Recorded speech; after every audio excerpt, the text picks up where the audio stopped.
Ali tada sam ja bio, znači niko i ništa, sam tata je čak rekao da neće biti niko i ništa, i da iz mene neće biti ništa, pa dobro, onda ću bar, a najmanji sam uvijek bio, pa ja ću onda biti policaj, ne, da jednom za uvijek se zna ko je tu faca, razumiješ.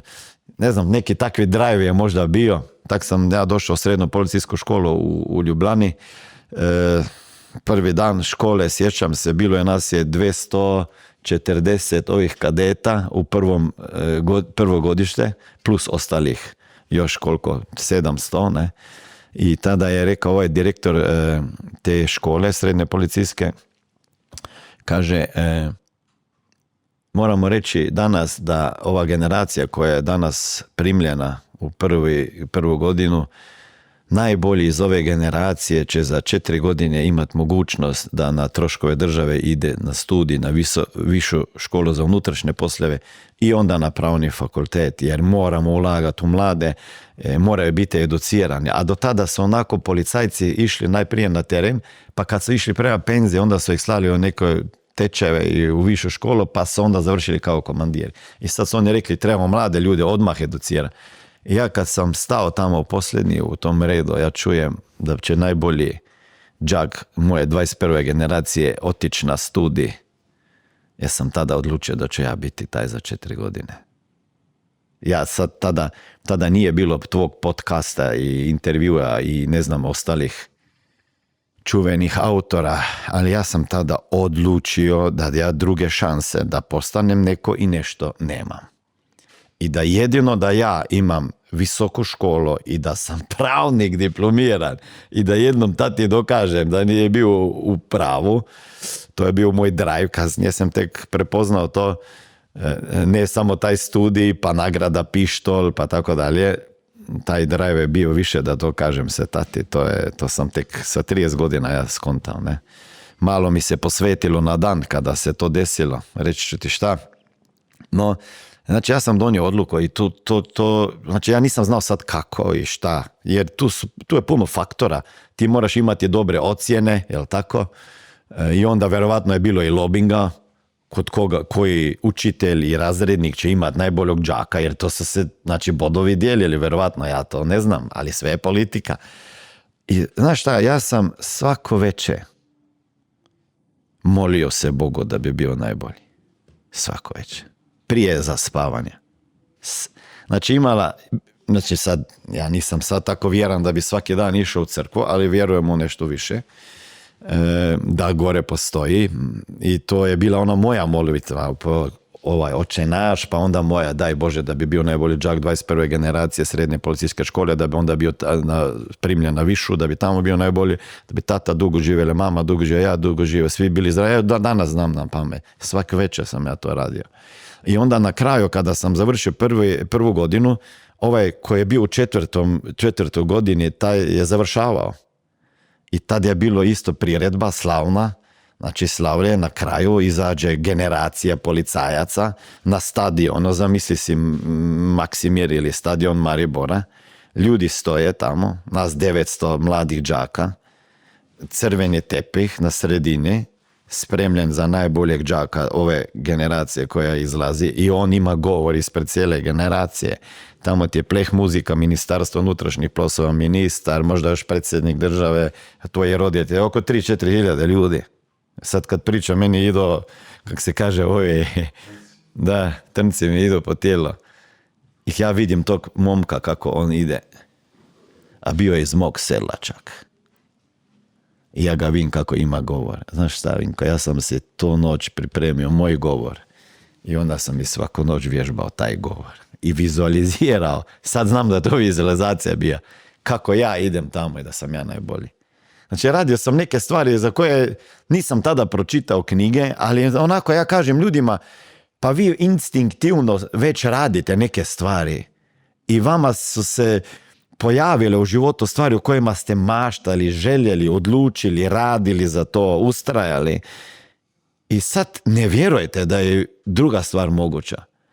Tako da, onda sam ja išao na višu školu za unutrašnje poslove, bio je tamo najbolje, isto se je desilo, dođem prvi dan, kaže moja razrednica na višoj školi, ko je Smiljan Mori i Kristijan Prostran i Korenjak Marko.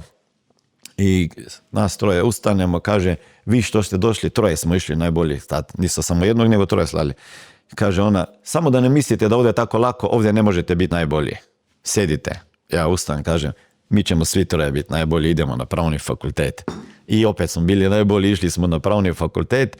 Onda sam ja završio taj faks, išao sam godinu dana raditi na kriminalitet, upravo za unutrašnje poslove i onda sam bio ambiciozan pa da bi završio još ekonomiju, pa su mi rekli drugovi, nemoj tako brzo, pa onda su me počeli malo, sputavati, malo pričati kako sam ljen, da mi se ne da raditi, a meni su pričali, nemoj tako raditi, to samo jedno kazneno djelo i prijava i to ti je dovoljno, nemoj previše. I tako sam ja onda dobio priliku da bi ja otišao na studij,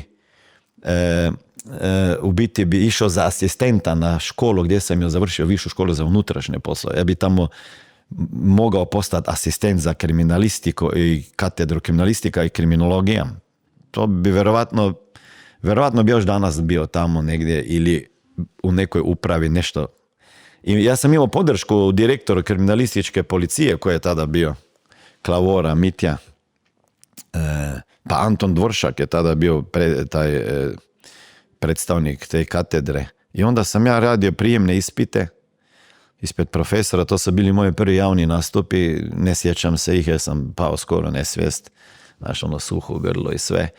I onda bi, pazi, onda bi mi ovaj načelnik uprave za unutrašnje poslove, a viša škola za unutrašnje poslove ti je u policiji. Samo bi ovaj gospodin Erhatić, naći ću ja tebe još i zahvalit ću se ti. Čekam ga, još je živ. Daj Bože da dođem do njega. Ako me sada gledaš, zovi me. I on bi morao dati saglasnost da sam premješten iz odjela kriminalističke policije, uprava za unutrašnje poslove u Ljubljani, da idem u istu upravo samo na višu školu za asistenta. I moj kolega koji je bio tamo, u decembru su imali završnu feštu i u četvrtak on dođe navečer, na petak, ujutro iz te fešte. A ja kažem, pitaj direktora škole ako će me pustiti, jer oni su pričali. I samo to mi reći, da ne čekam, razumeš? I on se vrati ujutro, kaže, nećete pustiti. I kažem, jesi sigurno? Kaže, neće. Eko, zašto? Eko, ne znam, neće. Znači, on što nije potpisao, znači, nije imao nikakvog pametnog razloga, osim da me je. Ne znam, još danas, ali hvala mu.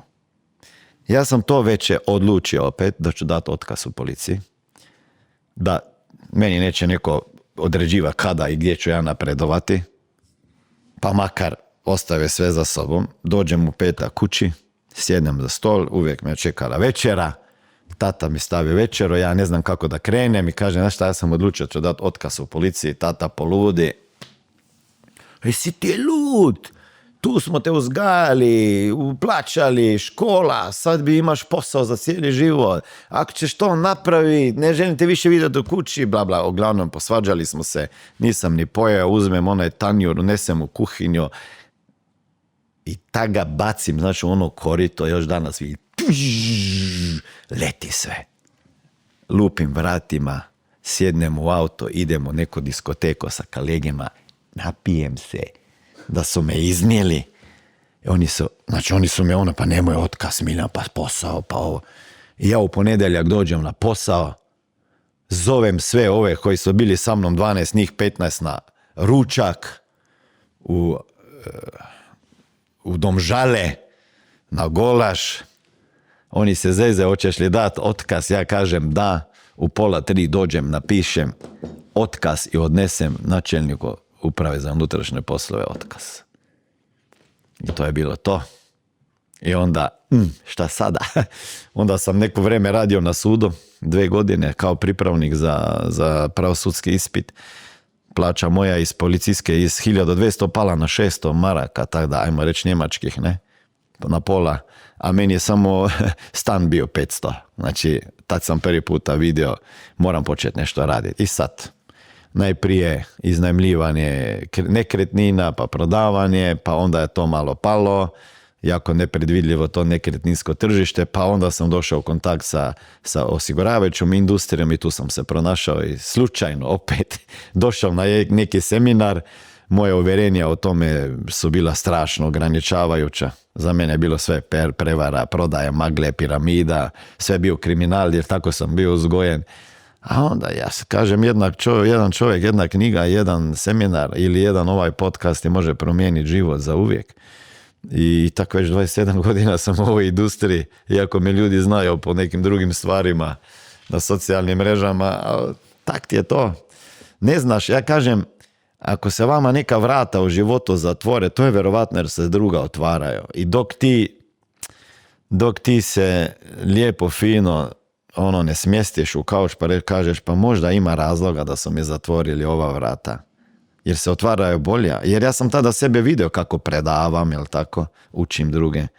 Ali vjeruj mi da sam ja predavao ispred više ljudi nego bi tamo predavao. Znači, ovaj gore mi je samo rekao ovo su premala vrata za tebe, imam ja bolja, veća vrata, uđi kroz ta, ali ti si nešto zadao pa sad misliš to je to i to je moja sudbina i to je nešto najbolje, ali ja mislim da treba u životu samo lijepo, fino se prilagoditi. Šta se dešava lijepo, ti samo, ako te sada rijeka bacila na onu stranu, ti na onoj desnoj strani se snađi, pa izađi, pa lijepo gledaj šta je tamo. Jer ljudi smo previše zategnuti i postavimo se nešto ispred sebe i sad ako se ovo ne ostvari, ovo je kraj svijeta i mog života. Pa nije. Ne znaš šta je iza ovoga. Ne? Ako uživaš u našem sadržaju, podrži nas i postani član YouTube kanala. Članovi mogu gledati live stream epizoda bez oglasa i pristupiti dodatnom sadržaju koji nije dostupan u javnim epizodama. Klikni, pridruži se gumb ispod videa ili zaprati link u opisu videa, to jest u prvom komentaru.